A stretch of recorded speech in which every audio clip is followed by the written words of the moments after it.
Okay guys, muna yung intro. Sige pa.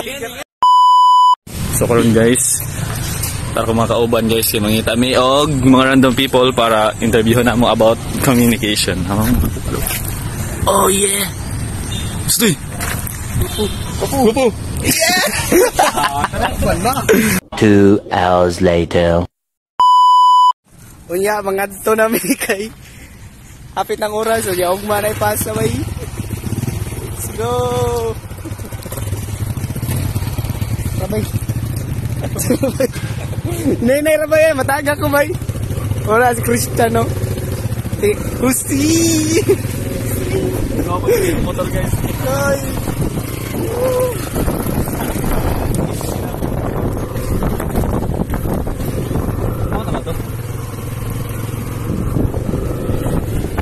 Balag.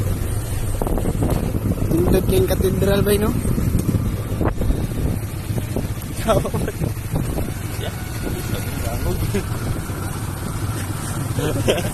Nawang niloy, murag itlog.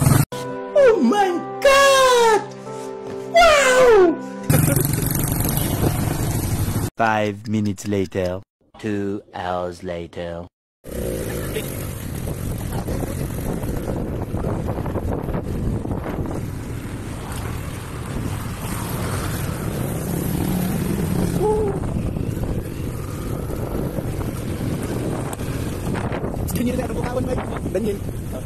A few minutes later, 1 flashback.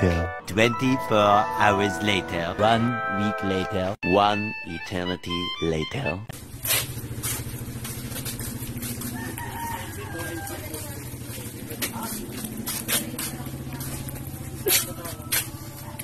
Flashback.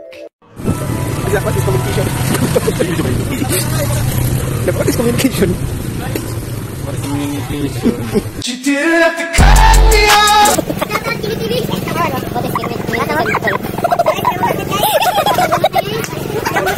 End of flashback.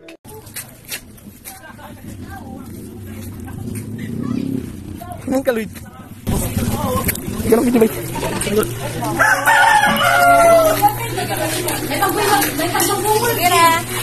Go on. What is communication? So for me, communication is a way of sending messages from one person to another and expressing yourself. Ano ate is what style or way to communicate with your family and friends? I use verbal communication more often because we are not mute person, so we use verbal communication and daily conversations and sending messages. Last thing is, how important is the current trends or new technology? New technology is important because we can communicate with others even though they are far away from us.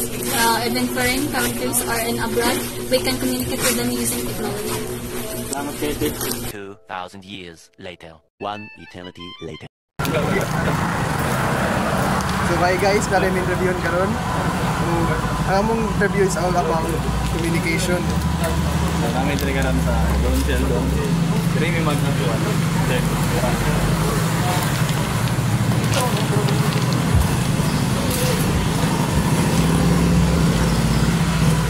So, good morning sa inyo. Sir. So, first question is, para sa inyo, what is communication? So, communication, muna siya itong ginagamit sa duwadlaw para magkasinabot sa inyo sa itong mga amigo, sa ilo, or pamilya. Naiduha kasi sa communication nyo ginagamit ang term, which is the verbal o non-verbal communication. Ang verbal muna siya ang kanang personally or we use kanang language good. Sa non-verbal is wala siya kanang using body languages. Muna siya communication. Then, second is, what style or way to communicate with your family and friends? So as what I've said today na wala siya kanang ang ginagamit niya kasagaran or body language or family kay side na mag-away-away ng pamilya, hindi sila magkasinabot ng language. So kung magpakita siya body language na maulihan na siya o gusto niya matutuloy sa iyahang binigyanan is or so on, makapagsinabot sila sa verbal kung siyempre magsurihan nila ito kung kanang alam mga pamilya. Third is, how important is the current trends or new technology to communicate with others? So, ang mga kandrata, importante kayo ang mga new technology karon ba? Di pareha sa una. Kung i-compare na to sa una, sa unang panahon ka lang magsulat-sulat pa sila. Diba? Pag magsulat kang mga letter, nagpila pa ka days, usang mabot sa sindani mo. So, importante karon ang new technology kay tungkol sa new technology kay mas paspas na itong communication ba? Magkamusta ka sa pamilya, kung nagyo, kanang nakaroon, pinakasegundo lang, pwede na po yung mga video call, bakit yung technology karoon, makita ninyo sa ilaw, kayo mga kuhan, so maging ang importante kayo yung technology karoon. Salamat.